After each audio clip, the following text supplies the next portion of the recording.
Hey everybody, how's it going? I hope you're having a lovely day. Apple appears to have had a sales drop recently when they announced the sales of their new products. This comes from CNN.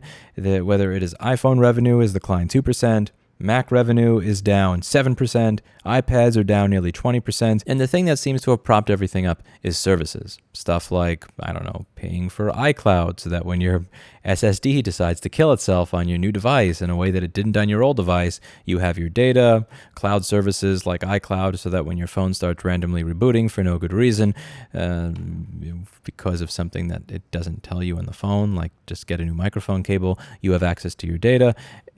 In spite of the fact that their actual overall revenue is being propped up by services, the reality is that the sales of new products are going down. And I think the reason for that is that the new product just fundamentally isn't that innovative. Last year, I could buy a product that when the solid-state drive died inside the computer, I could still use the computer.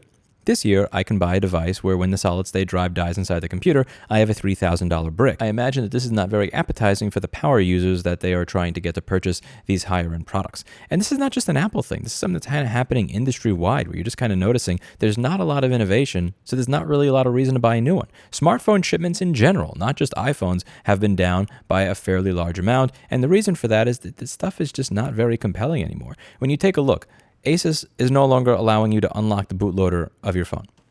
This used to be a cool thing. You could unlock the bootloader, you could install an operating system of your choice. Now you can't. Am I going to buy a new Zen phone?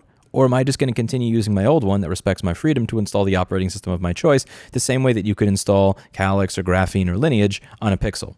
Probably not. When it comes to Google, look at the Google Pixel 8. Again, phones used to come with micro SD card slots so I could have an amount of storage of my choice. Now, they only come at the amount of storage that they tell you you're allowed to get in the phone. But what makes it even worse is that it's so insanely limited. The Pixel 8 is supposed to come with 128 gigs or 256 gigs. You're not even allowed to get up to 512. And you have to get the Pro version in order to get an option for 512, which is going to probably cost you over $1,000, which means that a phone that is a flagship $1,000 phone in 2023 that just got released will have less storage than my phone did in 2018 when I had a 1 terabyte micro SD card in my smartphone. Like one of the comments over here, 128 gigabytes. Bye-bye, Google. One of the best things, the quickest ways to convince people that cloud sucks when it comes to this is when they say they have a picture or a video of something and you're in a room or you're in a club or you're at a party somewhere that's a little remote or you're kind of like in a basement somewhere where there's no service, ask them to show you the picture. Ask them to show you the picture. And they're scrolling through and it's not loading. And then you load it on your phone that has a micro SD card. It's like, oh yeah, you don't have internal storage. That sucks. Not only are a lot of devices nowadays, not just from Apple, but from every company, not really innovative, they're actually a step behind. You have less storage now than you did 4 years ago.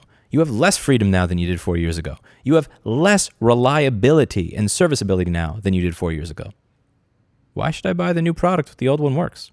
And at what point will these companies finally start to realize that the combination of not innovating and giving your users a middle finger is not a great way to grow sales? One of the things I've been saying on this channel for a really long time is I don't even necessarily believe that being against right to repair, being against people having some sense of freedom or autonomy over their devices, I don't even think that that's a bad thing revenue-wise. Because at some point, people are going to realize my device, from my uses, legitimately was better 5 years ago than it is now. Why would I pay you for something that's worse? And I think a lot of consumers might just be waking up to the idea, I don't want to pay you for something that's worse. I'll buy last year's model. I'll buy something used where when it dies, I can service it. I'll buy something where I don't have to care about cloud.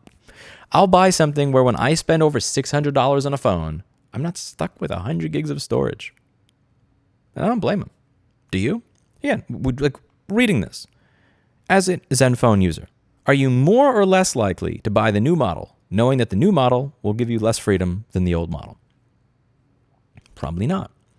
When it comes to the Pixel, are you excited about the phone being maxed out at 256 gigs if you buy the normal Pixel that can fit in your hand rather than the gigantic Pixel that only fits in Charles Barkley or Shaquille O'Neal's hand? Probably not as much enthusiasm there. Even if I wanted to give Google $3,000, I can't get 1 terabyte of storage on that phone. Why? Why? Because I'm more likely to use cloud storage if you give me poor internal storage? I'm not going to pay you for cloud storage. I might just reward you by not buying your product and not buying your cloud storage at all. And that seems to be what's happening. And I'm A-okay with that happening. What is it going to take for companies to realize that yearly sales figures are not something to be taken for granted? They're not a guarantee. We are not a piñata to just be beaten and milked for every last dime, but rather that we actually have autonomy and that we can choose to say no to products and services that we don't like, and that we may just start doing that if you don't give us a compelling reason to purchase your product. Let me know what you think in the comments down below.